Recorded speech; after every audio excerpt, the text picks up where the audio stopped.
let's get into the headlines for the day. Starting off with headline number one.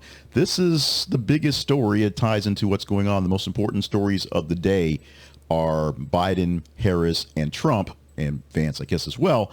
But starting off last night with the primetime address, about 12 minutes or so, and Biden called his decision to step aside a matter of defending democracy.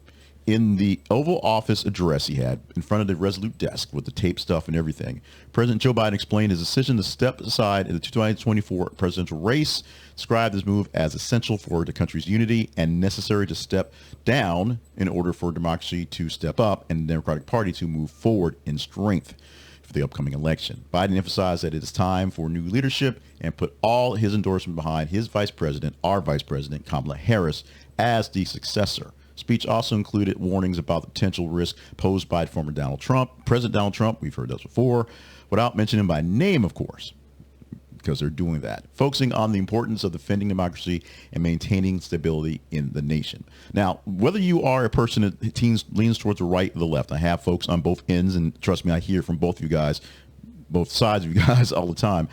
This is a big deal. The fact that, one, he stepped down after being so strong and saying, oh, I got this, and then stepped down because of this, not really it is the thought and prayers of people who love conspiracy theories, but not really where they should be going. The whole point that it happened. The whole point, the biggest issue about this is it happened so late. He basically said he was going to be transitional and will probably not run a second term. And then he decided he's running a second term. That was mostly forced by Trump running for his second term.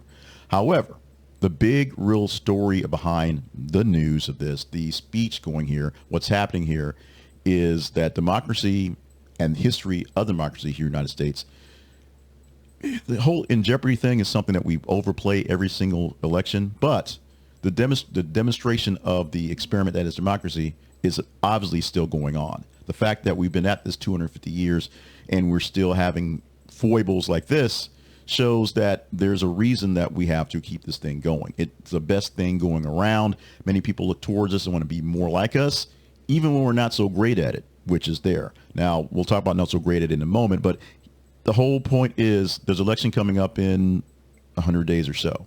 We are almost there. We have a chance to select where we're going forward, and whether you are a person who actually supports the former President Donald Trump or the current Vice President Kamala Harris, because she's going to be on the ticket, you have to make the decision, and we have to live with it. We all have to live with it. I have another project called the What Now Project that didn't go so well in the last election. Hopefully we'll do better this time. That basically puts the screws to the feet of people who are now in power to do what they say. We'll see how they do what they say, or who gets sent to do what they want to say in a few months. Meanwhile, not to be outspoken, not to be out-Trumped, pun intended, Trump files to block Kamala Harris from accessing Biden's war chest as Musk U-turns on $45 million pledge. Yesterday, we teased this bit about the fact that Trump wants to get Biden's money, or Trump wants to get some money back that he paid for in campaigning against Biden, and the fact that, the war chest for the Democratic Party basically stays with Kamala Harris because she's technically on the ticket. She's there. She's just on the back end going to the front end. The Trump campaign has now filed an official complaint with the FEC to prevent the vice president from getting the over $90 million in the war chest that was pledged to Joe Biden, because it was pledged to Joe Biden and Kamala Harris, not Kamala Harris and Josh Shapiro or Pete Buttigieg or Gretchen Whitmer. It was pledged to two people specifically, and one of those people ain't there no more. Along the lines of this going on, apparently Elon Musk said he was going to give $45 million to Donald Trump and is not going to. That part is not written up in the robot editing scanning of the story. So, and we'll complain about the robot editor in a future story as well.